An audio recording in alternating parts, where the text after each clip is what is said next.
It's 3:30 a.m. and we're off to Fraser. Got the Luxy all packed, so we're ready to go. It's at Macca's getting a coffee.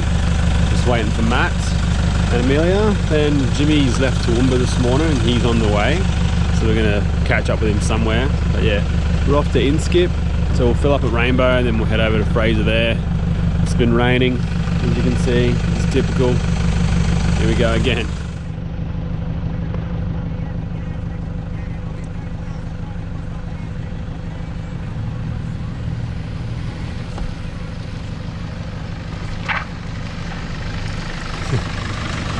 How's it going?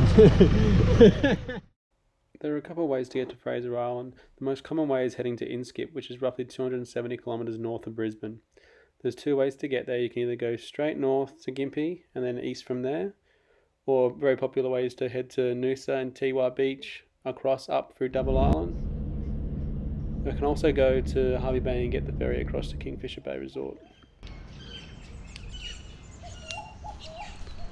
Alright, we're at Inskip Point now, airing down, taking mine down to 17, but they don't bag out that much, the KM3s, but we're heading it that way. We just missed the barge, so that's all right. It won't be probably like half an hour till it comes back again.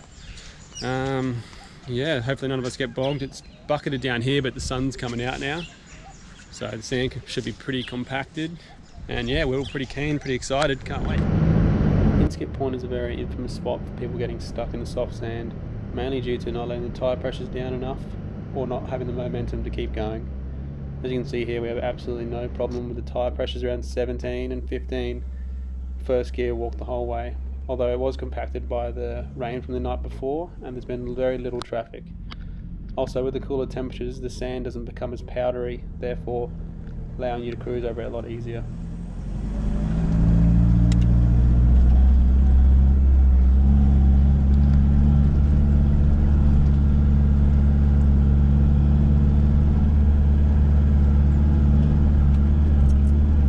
Road.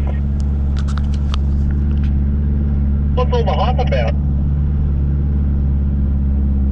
It's all those bloody Hilux drivers paving the future.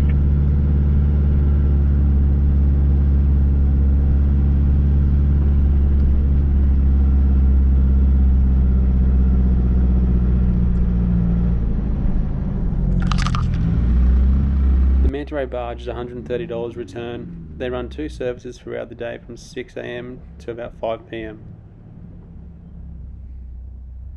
Make sure you keep your ticket on you in your car, as I nearly lost mine and would have to pay an extra fee to get back.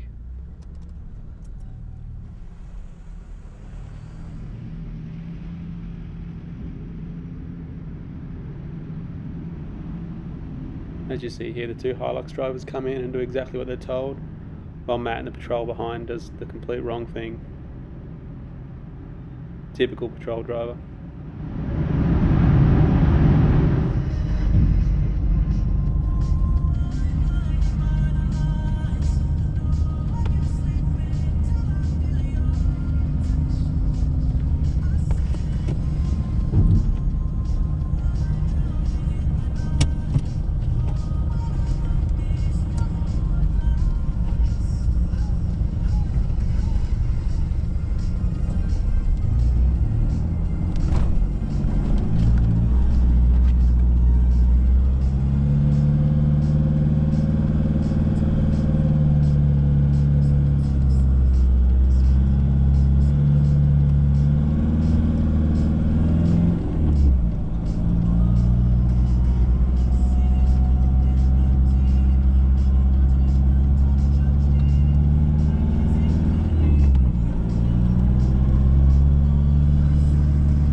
The speed limit on the beach on Fraser Island is 80 kilometres an hour, although these sections are usually signed at 40 kilometres an hour.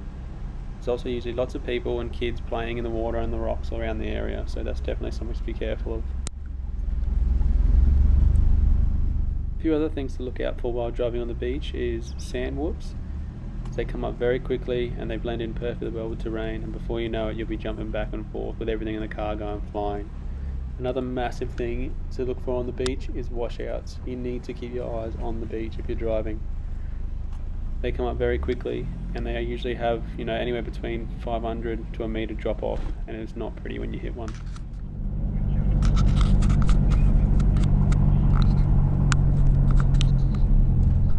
Well, we made it. We're here on Fraser Island. We made it through Inskip, Indian Head, all the bits and pieces. It's pretty compact from the rain, so no one got bogged or anything like that. But we're out here at Marloo campgrounds. We're all set up. This is the spot for the night.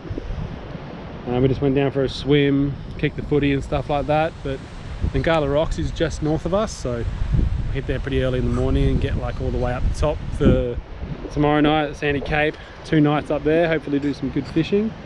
But yeah, this is the spot for the night. We're stoked to be here. We left pretty early. Jimmy left Toowoomba at 2 AM this morning, so he's pretty tired. But yeah, we'll have a few beers and listen to some music, and it's good to get away after all this COVID stuff that's been going on, so it's good to be here. We're at the top of Marloo campgrounds and the big sand dune up here. Bit of a trek up, I'll tell you that. You see that in the story. There's everyone else up there. Thought we'd go for a walk. So sitting around the campsite doing nothing, so we've got a bit of time to kill before we have dinner. So here we are on the top. No one's been up here for ages, obviously with the COVID stuff, so chill up here for a bit, have a few drinks, and then we'll probably head down and start dinner and stuff like that. But I'll tell you what, there's a few people here. There's not that many, seeing as everything just opened again. But I'll tell you what, we're up the top here, fucking mint view.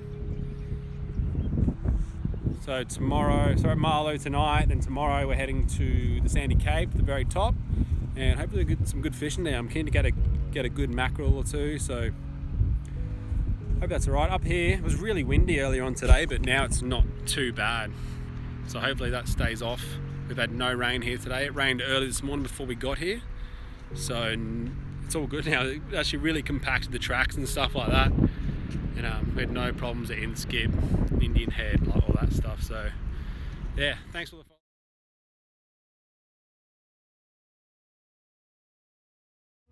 Right, it's night 1 on the Fraser trip. I'm cooking dinner. Jimmy's helping me set up the swag. We've got a good relationship here. I cook the food, he does all the little bits and pieces. We're just cooking some steak, potatoes, broccoli for me, not Jimmy, because he's a carnivore.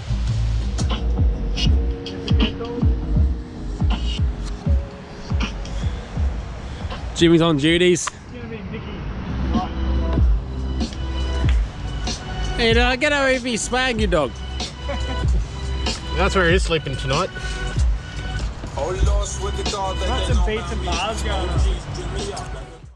Couple of quick photos went for Nangala Rocks. We forgot to video it, but we have the videos later on the way back. On the next episode of Epic Outdoors, we head to the top of Fraser Island and the Great Sandy Cape. Like this video if you enjoyed it, and hit subscribe for future videos.